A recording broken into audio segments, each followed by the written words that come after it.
We are going back in time. And yes, I was cheesy and made my entire slam rhyme, like my edgy first-year university spoken word vibes. And we're gonna party, like it's July 1969. See, I'm here to discuss a common misunderstanding about the folks who brought us the good old moon landing. There's a Saturn V-sized myth that I think is quite rude, and it's that it was all devised by a bunch of white dudes. Now, this isn't to dismiss the first two guys, Armstrong and Aldrin, who peeped the moon with their eyes, and Michael Collins left piloting alone in the sky, the world's loneliest person, a title I thought was mine. No, we must salute them. That's only fair.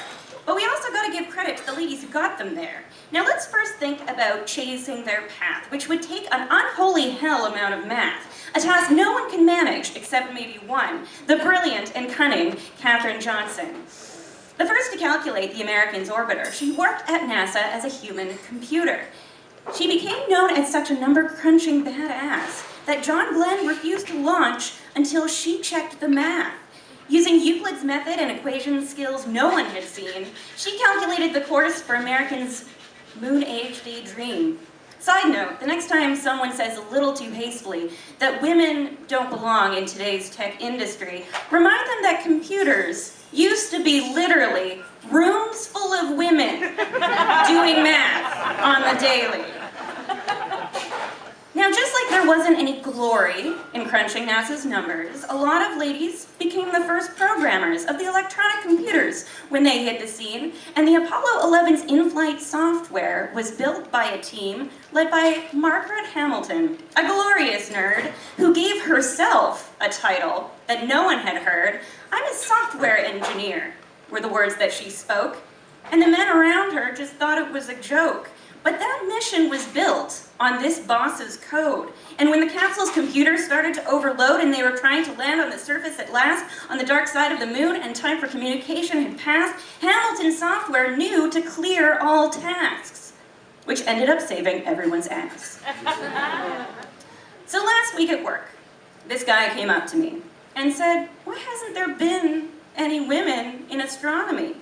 He asked the question with this weird kind of grin, like he felt I didn't belong in the planetarium I stood in. Now, we picked the wrong geek to cross that day, but thankfully one who would soon set him straight, one who has written entire shows about women in science. And I said, "Sir, there's this thing called Google, and I think you should try it.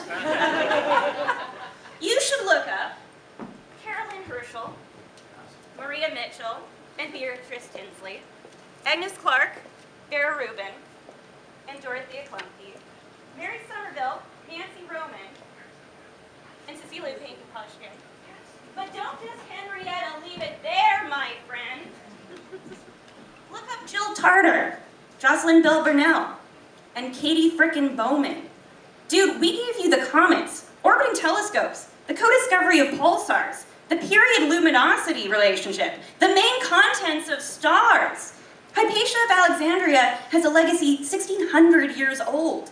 Hell, we brought you the first damn picture of a black hole.